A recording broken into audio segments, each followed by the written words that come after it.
My name is Goldfarb, and my passion is collecting old coin-op machines.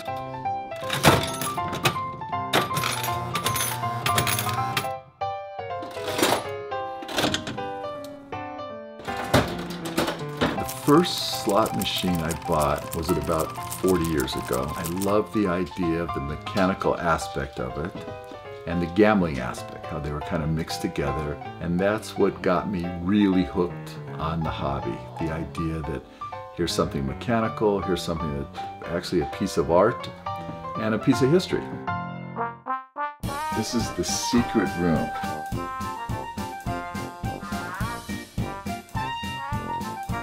A lot of my friends come over and they ask me, how many do you have? And I really don't know. I stopped counting many years ago when it was over 1,000 machines, and who knows what it is today.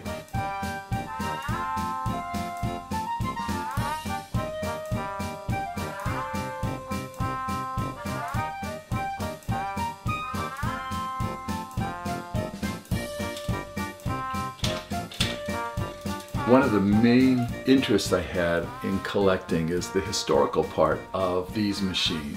Some of the early games were the poker games, starting with the end of the 19th century. Now these things did not pay off, but the bartender, typically they'd pay in cigars. Whoa, check this out, 3 of a kind. 3 cigars we would have gotten, 3 degrees. The bartender would say to you, if you only had 1 pair, he'd say close but no cigar. That's where that expression came from. This is the Liberty Bell. This was invented, made by Charles Fay in 1895 in San Francisco, and it is the first 3-reel slot machine. This machine really made Las Vegas and casinos around the world what they are today. They're all really based on the slot machine because it's just like that proverbial cash register. They know for every person that pulls that handle what the return is going to be. Charles Fay never sold them. He would put them into stores, bars, doing a split with the owner, and many times these machines would generate more money than what the type of business was in the first place. This started everything as far as 3-reel slot machines. Most early machines were made in the Midwest because of shipping. It was a lot easier shipping from Chicago, Detroit, but there were literally hundreds of machines made around the country. And to get around some of the gambling laws, because they were all illegal, but to get around some of the laws, they would call them skill machines. This was actually considered a game of skill because in order to win, you had to get the ball in the stake's mouth, which you'll see was not very difficult at all. Sometimes they call them gum dispensers or vending machines. A stick of gum comes out, which is kind of cool. Old Black Joe gum. Probably tastes like a piece of wood right now. They wouldn't be a slot machine. They wouldn't be supposedly for gambling, though everybody knew they were gambling devices. You're like an encyclopedia on slots.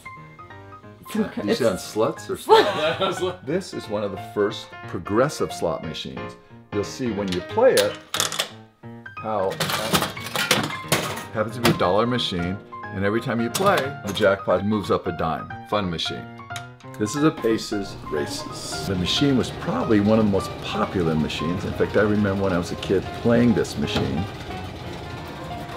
This is a Frank Polk machine, and Polk was one of the early carvers of cowboys. Years after I bought the machine, I found a picture of Polk actually signing this machine, which I thought was pretty cool. People always ask, what is your favorite machine? It's sort of like asking, what is your favorite child? There's a lot that are my favorite, but this one's right up there at the top. This is a Mills roulette. This was the first roulette made around the turn of 1900s. And the detail on it, what's really extraordinary, it's a beautiful, beautiful machine, almost looking like a piece of furniture.